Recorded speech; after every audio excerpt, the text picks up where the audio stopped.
மக்களை காக்க வேண்டிய காவலர்களுக்கே பாதுகாப்பு இல்லாத இந்த ஆட்சி செயலற்ற வெறும் பொம்மை ஆட்சியே என அதிமுக பொதுச் செயலாளரும் எதிர்க்கட்சித் தலைவருமான எடப்பாடி கே பழனிசாமி காட்டமாக விமர்சித்துள்ளார்.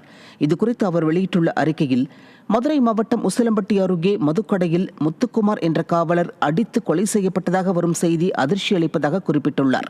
மேலும், காவலர்களுக்கே பாதுகாப்பு துளியும் இல்லாத மாடல்தான் ஸ்டாலின் மாடல் என்றும், மக்களுக்கும் மக்களை காக்க வேண்டிய காவலர்களுக்கும் பாதுகாப்பு இல்லாத இந்த ஆட்சி என்பது செயலற்ற வெறும் பொம்மை ஆட்சியே என்றும் அதிமுக பொதுச் செயலாளர் எடப்பாடி கே பழனிசாமி விமர்சனம் செய்துள்ளார்.